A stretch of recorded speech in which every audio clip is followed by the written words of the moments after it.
Assalamualaikum warahmatullahi wabarakatuh. Kali ini saya ingin membahas tentang fungsi firewall pada jaringan komputer. Yang pertama yang akan kita bahas yaitu pengertian firewall pada jaringan komputer. Firewall merupakan suatu cara atau mekanisme yang ditetapkan baik terhadap hardware, software, atau suatu sistem dengan tujuan melindungi baik dengan menyaring, membatasi, bahkan menolak suatu atau semua hubungan atau kegiatan suatu segmen pada jaringan pribadi dengan jaringan luar yang bukan merupakan ruang lingkupnya.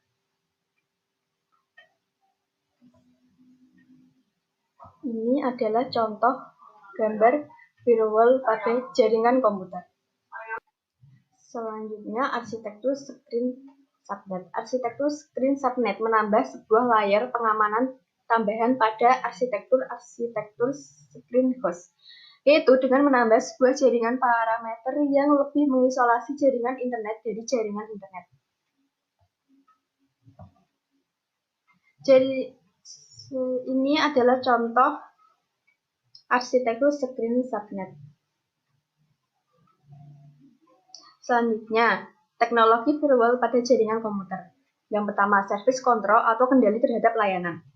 Yang kedua, direction control atau kendali terhadap arah.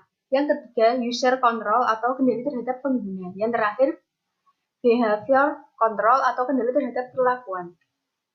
Yang ketujuh, yaitu karakteristik firewall pada jaringan komputer. Yang pertama, firewall harus lebih kuat dan kebal terhadap serangan dari komputer luar. Yang kedua, hanya aktivitas atau kegiatan yang dikenal atau terhadap cara yang dapat melalui atau melakukan hubungan firewall. Yang ketiga, semua aktivitas atau kegiatan dari dalam keluar harus melalui firewall, begitupun sebaliknya. Nah, selanjutnya yang kedelapan, firewall policy. Demilitarization atau DMZ merupakan mekanisme untuk melindungi sistem internet dari serangan hacker atau pihak-pihak lain yang ingin memasuki sistem jaringan tanpa mempunyai akses.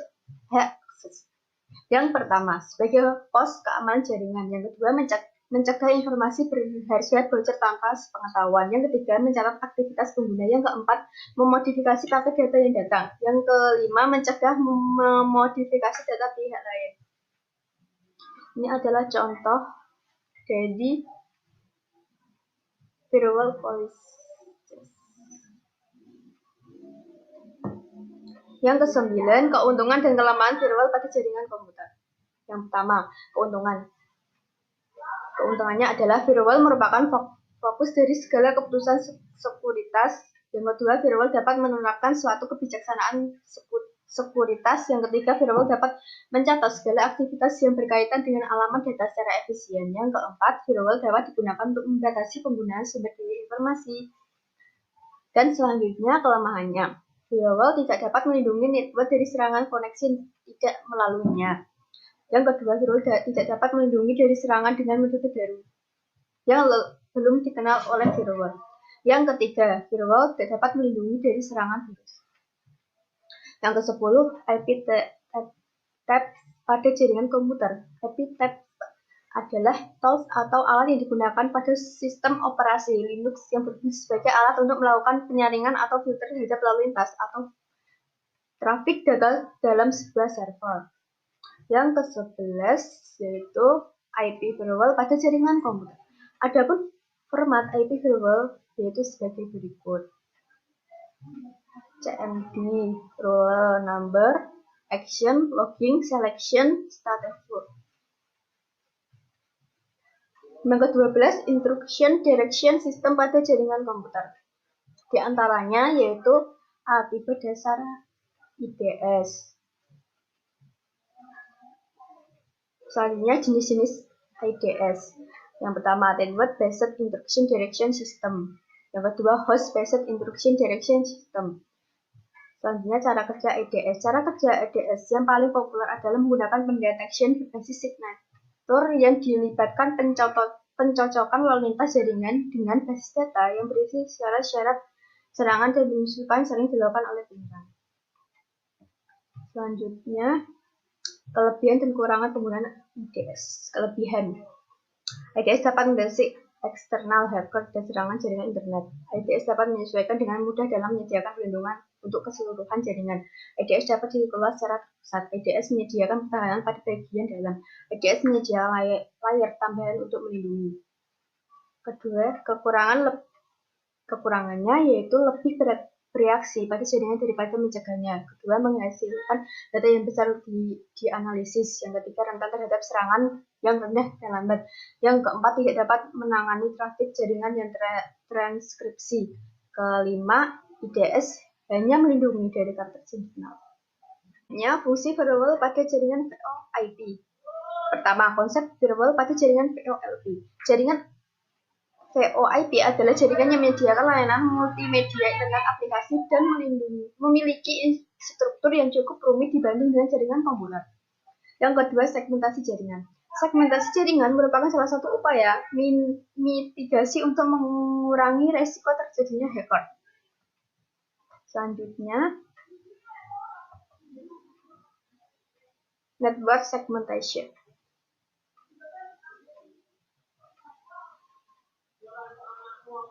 Kedua, out-of-band network management. Yang ketiga, private addressing. Selanjutnya, fungsi firewall pada jaringan VoIP. Pertama, keamanan pada jaringan. Kedua, integrity. Pertama, confidential. Kedua, integrity. Ketiga, availability. Keempat, authentication. Kelima, non-remediation. Hanya mencegah gangguan sistem. Ada 4 kategori utama bentuk gangguan pada sistem fungsi firewall pada jaringan VoIP, yaitu sebagai berikut. Pertama, interruption. Kedua, interception. Ketiga, modification. Keempat, fabrication. Selanjutnya, mencegah gangguan internet warfare. Yang pertama, hacker. Kedua, phishing. Ketiga, device. Keempat, carding. Selanjutnya, dan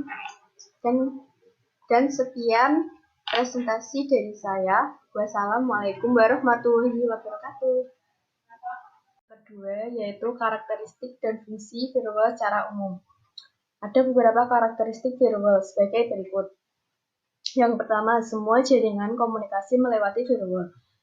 Kedua, hanya lalu lintas resmi yang diperbolehkan oleh firewall. Yang ketiga, memiliki kemampuan untuk menahan secara internet. Selain beberapa karakteristik di atas, firewall juga memiliki karakteristik sebagai pengontrol dan mengawasi arus paket data yang mengalir di jaringan. Artinya, firewall berfungsi mengatur, memfilter, dan mengontrol lintas data yang diizinkan untuk mengakses jaringan privat yang dilindungi. Ada beberapa kriteria yang dilakukan firewall apakah memperbolehkan paket data mengalir atau tidak, yaitu sebagai berikut.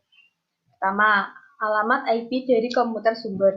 Kedua, port TCP atau UDP sumber dari sumber. Yang ketiga, alamat IP dari komputer tujuan.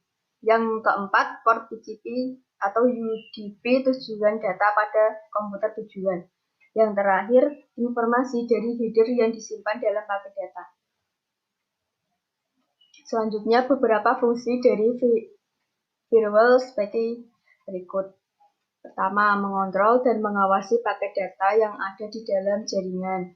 Kedua, melakukan proses autentifikasi terhadap akses di dalam jaringan. Selanjutnya,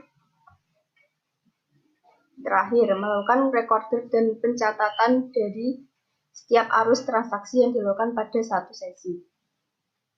Yang ketiga, manfaat firewall pada jaringan komputer. Pertama, menjaga informasi rahasia dan berharga yang menyelinap keluar tanpa sepengetahuan.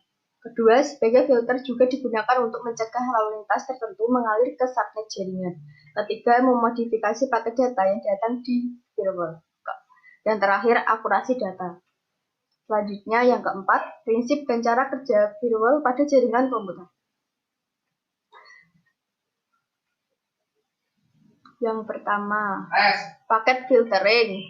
Anjir, aku kayak gini tugas nyok videonya. Masa? Ya, celur. Kita video Pak. Iki meh piye ke Lampung ke?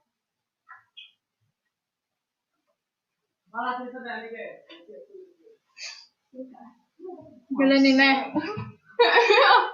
Enggak, kok disimpan tadi. Iki simpen. Rasa simpen. Wis lanjut deh. Lanjut jemput oke.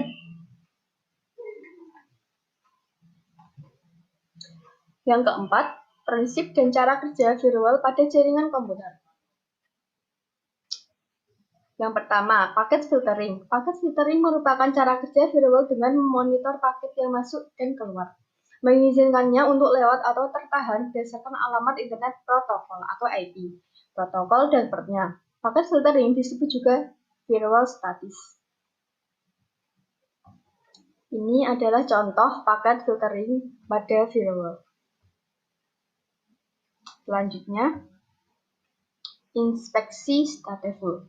Inspeksi stateful dikenal sebagai firewall dinamis. Inspeksi stateful secara besar-besaran telah mengganti paket filtering. Pada firewall statis hanya header dan paket yang dicek. Artinya, seorang hacker dapat mengambil informasi melalui firewall dengan sederhana, yaitu mengindikasikan reply melalui header. Sementara dengan firewall dinamis, sebuah paket dinamis hingga ke dalam lapisan-lapisannya dengan cara merekam alamat IP dan juga nomor portnya, sehingga keamanannya lebih ketat dibanding paket filtering. Selanjutnya, arsitektur firewall pada jaringan komputer. Yang pertama, arsitektur dual homed host. Arsitektur dual homed host yaitu komputer yang memiliki paling sedikit dua interface jaringan. Ini adalah contoh gambar arsitektur dual homed host.